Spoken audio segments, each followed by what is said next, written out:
Suara Gersik, religius, cerdas, dan bermanfaat.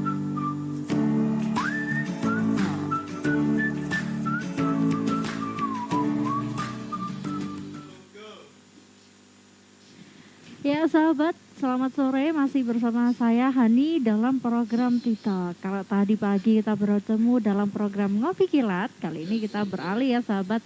Nah dan juga seperti biasanya di sini juga bersama narasumber saya yang juga seperti biasanya menemani di setiap hari Senin ya Pak ya. Nah ini ada Pak Suhender dan juga nanti kita akan membahas momen atau tema yang sebentar lagi kita rasakan ya Pak. Tinggal menghitung hari ya Pak ya.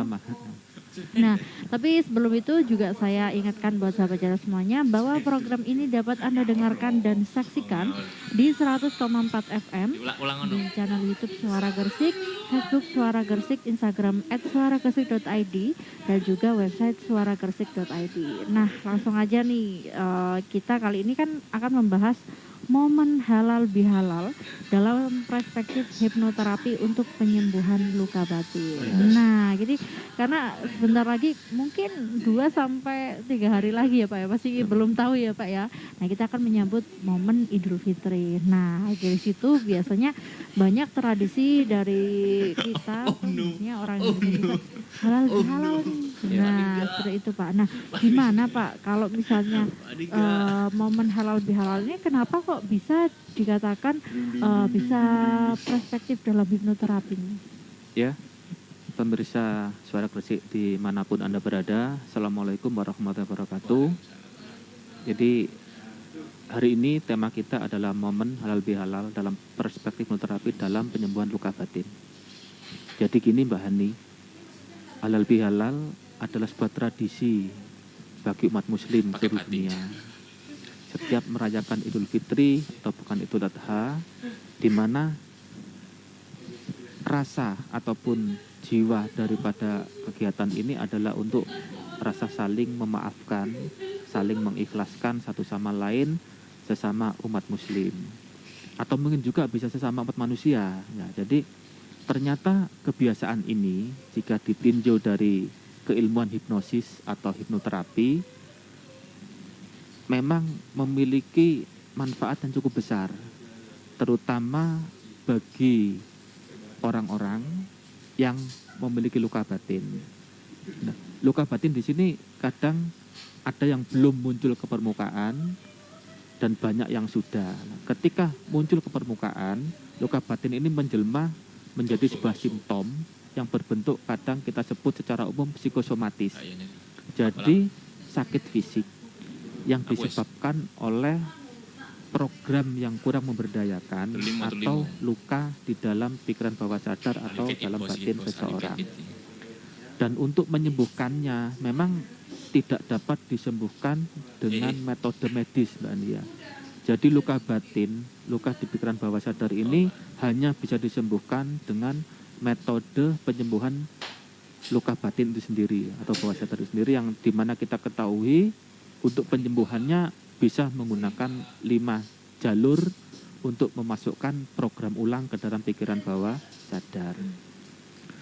Ditinjau dari perspektif hipnoterapi, maka halal bihalal ini bisa kita sebut juga dengan forgiveness terapi.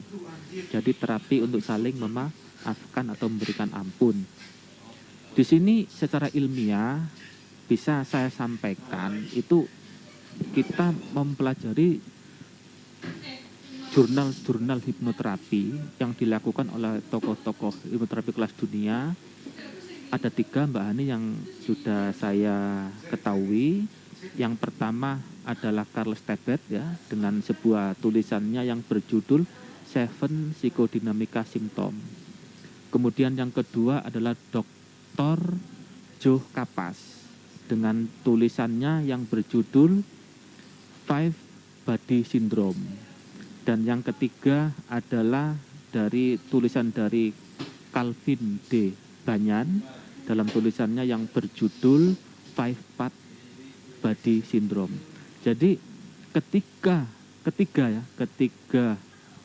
ahli hipnoterapi dunia ini membuat resume dari ribuan klien yang telah kerjakan untuk dibantu proses penyembuhannya itu buat kesimpulan. Jadi kalau tadi Carles Tebet membuat 7 kesimpulan, akan tetapi Charles de Banyan dan juga Dr. Jo Kapas membuat 5. Nah, di sini saya sampaikan secara umum saja. Jadi salah satu yang paling menggelitik ataupun menjadi perhatian kami hipnoterapis adalah ketika mempelajari tentang crying syndrome.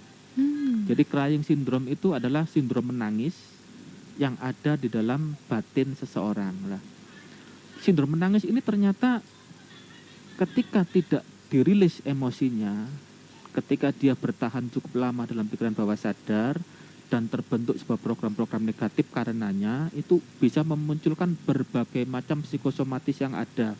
Di antaranya adalah asma, kemudian leher kaku, punggung kaku, kemudian tangan panas, tangan sering gemetaran sendiri, tangan kaku atau apa Mbak?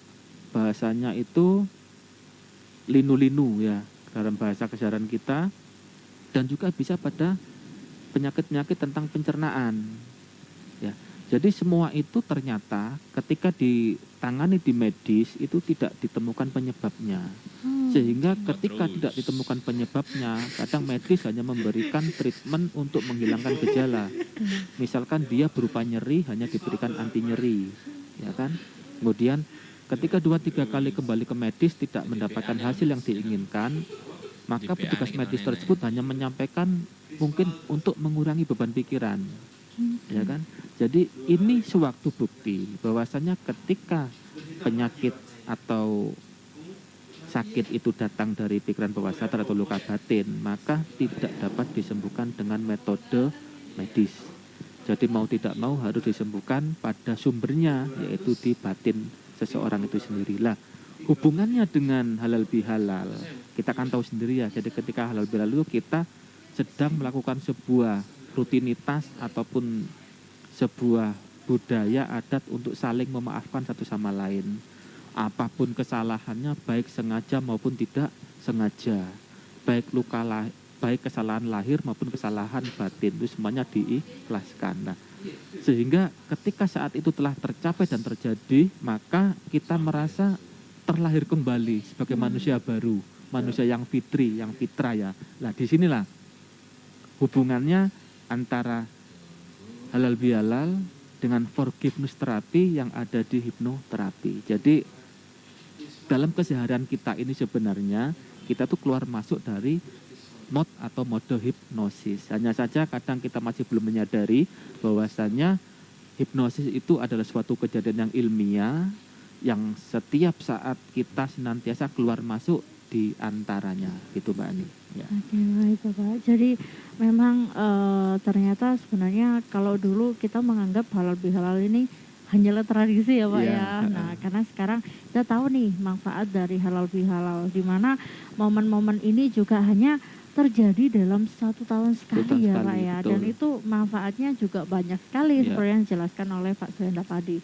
Nah, dan juga Pak, tapi biasanya apakah di momen-momen seperti ini juga, apakah misalnya kalau ada luka, misalnya memang kita biasanya iya saya maafkan, tapi ada sesuatu yang tertinggal nih Pak. Nah, kalau seperti itu apakah dalam perspektif hipnosis atau hipnoterapi ini ada hal seperti itu yang ternyata itu juga menjadi mungkin bisa menyebabkan penyakit baru atau mungkin menyebabkan penyakit mental tersendiri gitu Pak, akibat beberapa yang seperti mungkin terucap memaafkan tapi tidak gitu. Ya, jadi itu lumrah Mbak Ani. Jadi ketika seseorang atau bagian diri seseorang yang punya nilai positif ingin mempositifkan diri, itu pasti ada bagian diri yang lain yang kontra atau tidak mendukung. Nah, dalam perspektif terapi ini namanya inner child. Jadi bagian diri seseorang yang berupa anak kecil ya. Jadi anak kecil kita tahu sendiri kan, anak kecil itu sikapnya paling tidak ada 3. Dia kepingin selamat, pengen dilindungi, dan kepingin bahagia. Nah, inner child yang suka melindungi inilah yang kadang berbenturan dengan sikap anak kecil yang ingin selalu bahagia. Ya. Karena apa? Nanti sikap anak kecil yang ingin melindungi ini akan mengingatkan, kalau kamu memaafkan dia, nanti kamu disakiti lagi. Kalau kamu sekarang memaafkan, nanti diulangi lagi, kan begitu. Jadi nanti ketika kita dalam proses hipnoterapi misalkan, jadi atau kita lepas dulu lah, kita tidak dalam proses hipnoterapi, melainkan kita dalam keadaan kesadaran penuh ya. Jadi forgiveness terapi itu paling tidak ada 3 elemen dasar yang harus dilalui. Yang pertama adalah forgiveness itu sendiri, maafkan. Kemudian yang kedua adalah path terapi. Jadi path terapi adalah kita menselaraskan inner child yang ada dan juga part atau bagian diri seseorang, sehingga antara yang positif dengan yang kurang mendukung menjadi saling mendukung. Dan yang elemen ketiga adalah empowerment, penguatan, yaitu penyadaran ulang. Jadi inti dari sebuah proses terapi itu adalah adanya nilai atau pemahaman baru yang dimiliki oleh seseorang, sehingga kedepannya seseorang ini akan terhindar dari masalah-masalah yang sama. Nah, dalam hipnoterapi sendiri, ketika di dalam forgiveness terapi itu terapis pasti akan memberikan pengetahuan kepada si klien bahwasanya memaafkan itu, ini ada 4 ya. Memaafkan itu yang pertama bukan berarti melupakan. Ya kan? Memaafkan itu bukan berarti menerima untuk dizolimi lagi. Yang ketiga, memaafkan itu tidak harus mengatakan atau menyampaikan, dan memaafkan itu untuk kebahagiaan diri sendiri. Ya, jadi kita memaafkan itu memang perlu kita yakinkan pada diri seorang klien bahwasanya memaafkan itu bukan untuk dizolimi lagi. Nah, jadi ketika kita memberi maaf pada seseorang, itu kita harus menjamin bahwasanya yang kita maafkan itu akan benar-benar bertobat, akan benar-benar merasa menyesal untuk tidak melakukannya lagi pada kita. Dan yang kedua, bahwa memaafkan tidak harus diucapkan. Jadi kan kadang ada memaafkan tapi ya wis diam aja. Yang penting kedepannya dia tetap enjoy dengan orang yang membuat kesalahan tersebut karena sudah dimaafkan tanpa harus mengatakan. Dan yang ketiga, bahwa memaafkan itu adalah untuk kebahagiaan diri. Seperti yang pernah kita bahas. Jadi ketika kita cenderung memendam emosi negatif dalam diri kita, yang merasakan dan membawa emosi ini siapa? Kan kita. Ya kan? Betapa menderitanya diri kita karena harus menanggung emosi negatif di dalam batin kita. Yang menangis batinnya siapa? Yang terbebani batinnya siapa? Makanya kalau kita ingin bahagia, lepaskan emosi negatif tersebut. Jadi proses pendidikannya di sini. Jadi ketika seseorang terapi itu tidak hanya dihilangkan emosinya, tidak hanya dimodifikasi emosinya untuk menjadi netral atau menjadi positif, tapi juga diberikan pemahaman baru bahwasanya memaafkan itu ini loh nanti yang akan kamu rasakan. Dan memaafkan itu bukan berarti kamu akan dizolimi lagi, alias kamu diinjak-injak, tidak. Tapi justru memaafkan itu untuk memperkuat diri kamu sendiri. Dan memaafkan tidak harus dikatakan. Tapi Pak, biasanya juga ada ego sendiri Pak di dalam diri kita. Kalau misalnya banyak sekali kita lihat ingin memaafkan tapi ego kita lebih besar. Nah, bagaimana sih Pak kalau misalnya ada hal seperti itu? Nah, ya ego ini yang kita sebut tadi inner child yang berfungsi untuk melindungi diri kan. Jadi akan diingatkan nanti kalau kamu maafkan nanti kamu akan dizolimi lagi, akan diulangi lagi ya. Maka nanti proses terapinya adalah mengarah pada path terapi. Jadi nanti si anak kecil yang ingin bahagia tadi dan anak kecil yang melindungi tadi didudukkan dua-duanya. Kemudian si hipnoterapis menyampaikan kepada si anak kecil yang melindungi bahwasannya si yang ingin bahagia ini ingin agar dirinya terbebas dari rasa yang membebani pikiran dan hatinya. Nah itu nanti akan jadi dialog.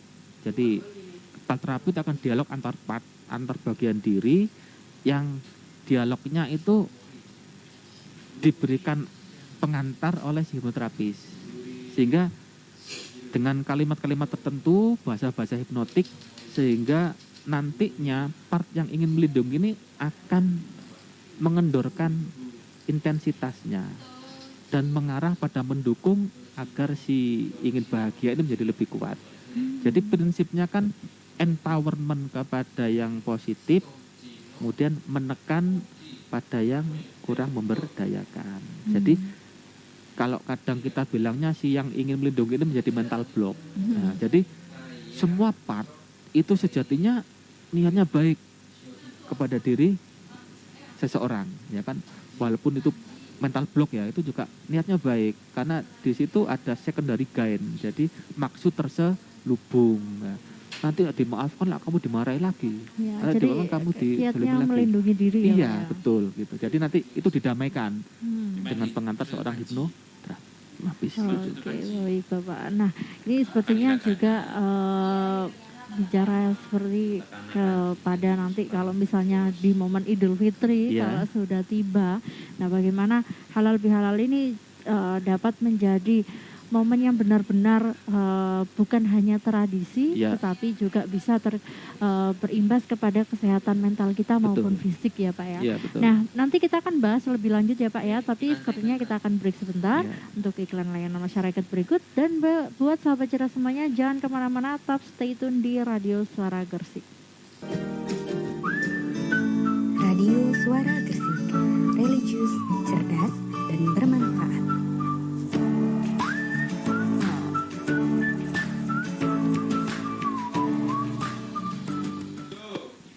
Ya sahabat, masih bersama saya Hani dalam program TikTok. Nah, kali ini juga kita masih membicarakan tentang tema momen halal bihalal dalam perspektif hipnoterapi. Nah, dan juga tadi kita sempat bahas ya Pak ya, bagaimana momen halal bihalal ini bukan hanya bisa dijadikan sebuah tradisi, tetapi juga bisa jadikan momen untuk menyembuhkan mental kita sekaligus fisik kita. Ya. Nah, kalau tadi juga sempat dibicarakan oleh Pak Suhendar nih Pak, tentang mungkin yang gejala untuk menangis.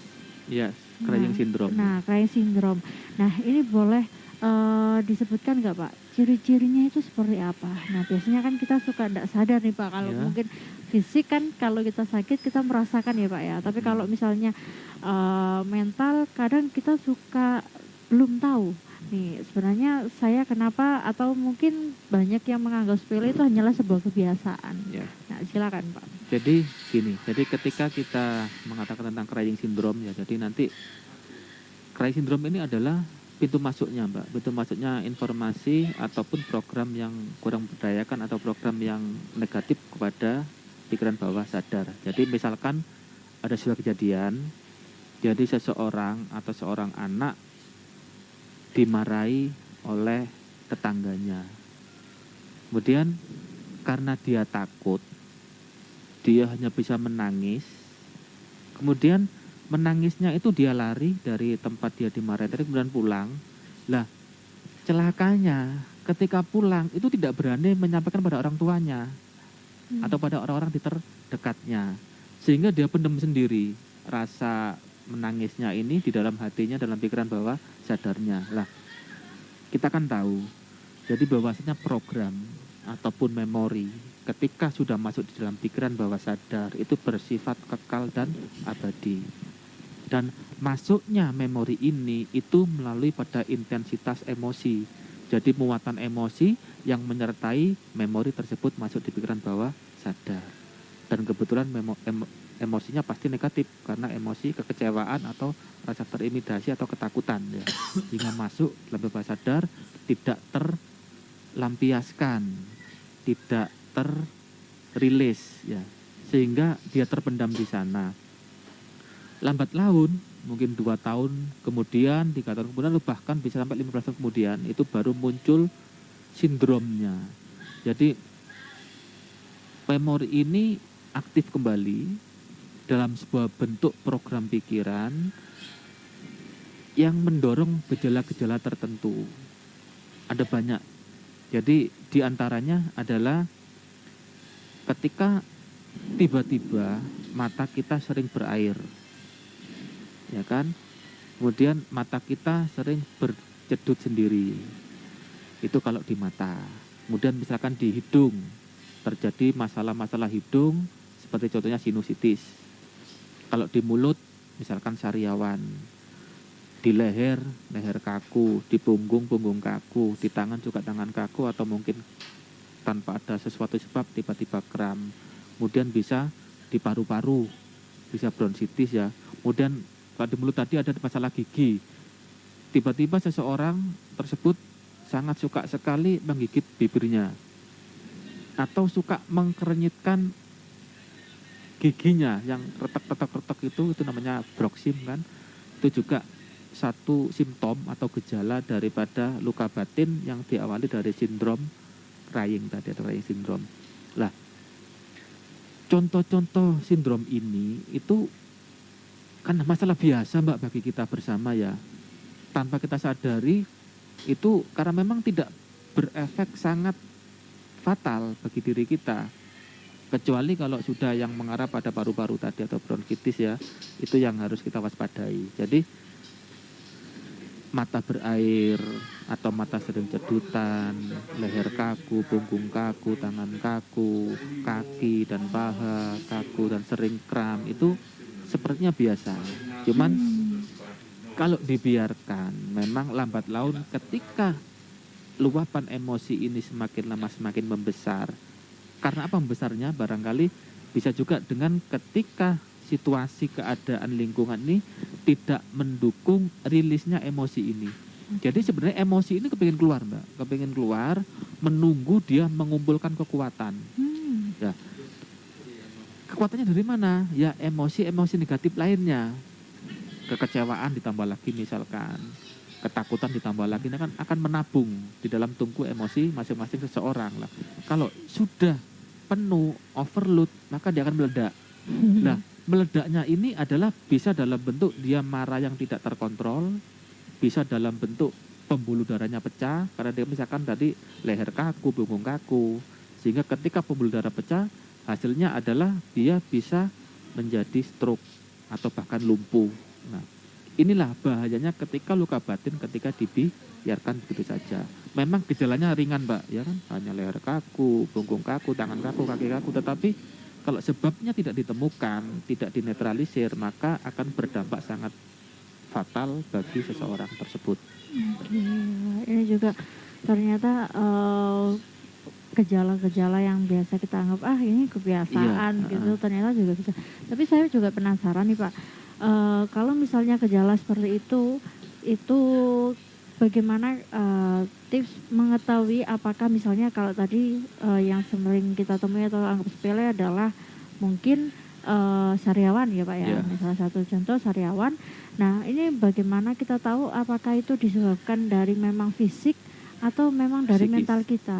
Nah itu karena kan biasanya kurang vitamin C biasanya gitu ya Pak ya. Nah ini ternyata juga saya baru tahu nih kalau misalnya sariawan juga bisa dari penyakit mental. Nah ini bagaimana Pak cara membedakannya? Jadi cara membedakannya sangat gampang sebenarnya. Jadi ketika semua protokol kesehatan, jadi pola makan, pola hidup, pola tidur, pola pikir. Nah, sekarang pola pikir kita tinggal dulu ya. Jadi pola makan dan pola hidup ya. Itu sudahkah memenuhi kaidah hidup sehat PHBS? Kalau PHBS, pembiasaan hidup sehat, itu sudah kita lakukan, tetapi hal yang seringan itu saja masih ada pada diri kita, berarti sudah jelas. Itu datang dari pikiran bawah sadar. Misalkan dalam hal sariawan, banyak yang bilang secara dokteran adalah sariawan muncul ketika ketahanan diri menurun, ketika imunitas diri menurun, maka terjadi sariawan. Nah, menurunnya imunitas diri itu mempengaruhi pada pikiran bawah sadar, ya kan? Lah, untuk menaikkan lagi imunitas diri adalah dengan mengkonsumsi vitamin C yang cukup. Nah, ketika sudah diberikan vitamin C, imunnya sudah dinaikkan, tapi kenapa masih sariawan? Ya, berarti ada masalah lain, tidak hanya karena vitamin C, tapi karena ada program negatif yang sudah tertanam dalam pikiran bawah sadar. Jadi mengeceknya cuma satu, gampang sekali, itu kita evaluasi. Jadi apakah dari pola makan kita sudah, apakah dari pola hidup kita sudah. Misalkan yang bisa menurunkan imunitas tubuh atau ketahanan diri adalah mungkin kurang tidur. Bagaimana dengan tidur kita? Makan kita bagaimana? Apakah sudah sesuai dengan PHBS, pola hidup bersih dan sehat? Kalau belum, maka silakan dievaluasi dan diperbaiki. Tapi kalau sudah diperbaiki tetap ada, berarti ada masalah yang lain sebagai pemicu. Oke, Pak. Nah, jadi memang cara mengeceknya tadi kan kita juga sempat bingung nih gimana Ya. caranya. Ternyata gampang banget ya, Pak ya. Ya. Jadi apakah kebiasaan untuk memenuhi asupan dalam diri kita ini sudah benar apa belum? Ya. Kalau memang diyakini sudah benar berarti ada masalah nih di dalam tubuh kita yang lain gitu ya Pak ya. Nah baik Bapak, nanti kita juga akan kembali lagi, kita akan jawab pertanyaan-pertanyaan dari sahabat cerdas semuanya, Ya, tapi kita silakan. akan break sebentar ya Pak ya. Ya. Untuk itu jangan kemana-mana, tetap stay tune di Radio Suara Gresik. Radio Suara Gresik, religius, cerdas, dan bermanfaat.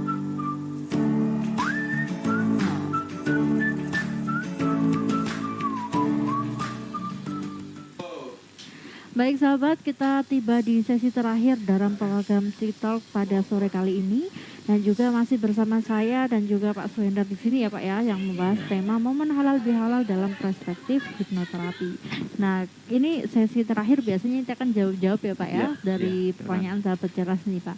Nah ini juga mungkin pertanyaan yang masuk kita tidak bisa jawab semua karena keterbatasan waktu ya Pak ya. Kita akan jawab 2 saja.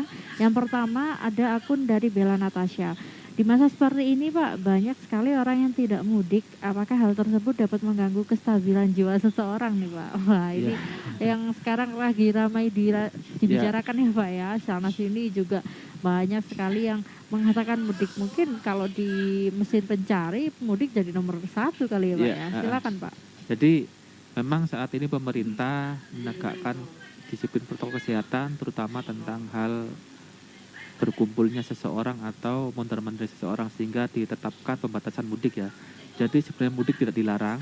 Buktinya apa? Sebelum tanggal 6 itu kan kita boleh mudik ya. Jadi kita sekarang dibatasi. Nah, proses pembatasan mudik ini apakah mengganggu kestabilan jiwa? Tergantung Pak. Jadi bagi orang yang sadar akan kesehatan jiwanya, maka hal ini tidak akan mengganggu kestabilan jiwa. Hanya orang-orang yang kurang sadar saja yang akan terganggu kestabilan jiwanya. Jadi tergantung ya. Jadi kalau orang yang sadar, saya yakin tidak terganggu. Tapi kalau yang kurang sadar, maka dia akan terganggu. Itu Pak. Oke, Iya. Nah memang ini juga memang larangan mudik ini juga demi kebaikan kita bersama ya Pak Betul, ya. ya. Dimana kita masih dalam masa pandemi yang masih juga seperti tahun-tahun kemarin. Nah yang selanjutnya nih Pak dari Utari Laras. Nah, masih dalam kata-kata mudik juga nih Pak ya. Namun Pak, tahun ini kan ada larangan mudik ya. Nah, ngaruh nggak sih halal bihalalnya ketemu yang bertemu langsung dengan bertemu lewat VC aja. Nah, ini Pak ya linear dengan pembahasan kita nih Pak. Ya. Jadi gini Mbak Utari Laras ya. Jadi kan tadi saya sampaikan. Jadi konsep forgiveness therapy itu salah satunya adalah memaafkan, tidak harus disampaikan. Jadi momen halal bihalal bolehlah melalui voice call atau video call, silakan. Dan tanpa video call pun tetap harus kita lakukan untuk memaafkan sesama kita, sesama manusia. Karena apa? Tadi saya sampaikan, dengan memaafkan pun itu akan membantu pikiran kita, membantu batin kita untuk lebih rileks, lebih tenang, dan lebih ringan, lebih santai, dan pastinya akan lebih sehat secara psikis, dan akan mendukung sehatnya psikis, akan mendukung kesehatan secara fisik. Oke, jadi memang meskipun bertemu lewat video call saja, tapi kalau memang hati kita sudah murni untuk memaafkan ya Pak ya. Ya semoga nanti momen halal bihalalnya ini tetap terasa gitu Pak ya. Betul. Dimana kita seperti momen Idul Fitri kembali ke yang fitri. Nah baik Bapak, mungkin adakah pesan-pesan terakhir nih yang bertemakan momen halal bihalal dalam perspektif hipnoterapi yang ingin disampaikan kepada sahabat cerdas semuanya? Silakan Pak. Ya, baik para pendengar cerdas dimanapun Anda berada. Jadi intinya pada sore hari ini kita adalah dituntut untuk sadar akan keadaan kita, sadar akan diri kita, batin kita, hati kita, dan pikiran bawah sadar kita. Karena apa? Dengan kesadaran, maka kita akan mudah dalam menjalani hidup, akan sukses menjalani hidup, dan tanpa lagi diribetkan dengan beban-beban hidup, beban masa lalu, beban pikiran, yang mana beban ini sama sekali tidak pernah kita harapkan. Nah, untuk hal-hal yang tidak kita harapkan, maka selayaknya untuk kita buang jauh-jauh. Kita ikhlaskan, kita maafkan setiap orang, semua orang yang baik sadar maupun tidak sadar telah menzolimi kita, membuat hati kita sakit, menyakiti kita dengan kata-kata. Mungkin saya pribadi menyampaikan 2 hari sebelum Lebaran ini kepada semua pendengar, apabila selama kita talkshow bersama ada kesalahan saya baik sengaja atau tidak sengaja, sampaikan taqabbal minkum, taqabbal ya karim. Innal aidin wal faidin wal batin. Karena kita di hari Senin yang menuju 2 hari kemudian atau sehari kemudian malah ya Pak ya. Betul. Nah, baik sahabat cerdas, ini kita juga sudah tiba di jam-jam terakhir, sudah kurang lebih 1 jam kita menemani ya Pak ya, dalam pembahasan momen halal bihalal. Nah, semoga juga nanti meskipun yang seperti yang dikatakan salah satu penanya dari sahabat cerdas, mau bertemu maupun tidak bertemu, semoga juga kita semua dapat memaafkan orang-orang terdekat kita maupun juga orang-orang terjauh kita ya Pak ya. Baik Bapak, terima kasih sudah hadir di sini Pak. Sama-sama Mbak Ani. Kita ini di jam-jam ngabuburit ya Pak ya. Betul. Kalau di luar ramai ini, kita di sini tenang sekali nih Pak. Baik Bapak, ini juga nanti kita masih akan berlanjut ya Pak ya di minggu-minggu berikutnya dengan bahasan yang menarik. Dan buat sahabat cerdas semuanya juga, saya bersama kru yang bertugas pamit undur diri. Wassalamualaikum warahmatullahi wabarakatuh. Sampai jumpa di program berikutnya. Baik sahabat. Duka tengah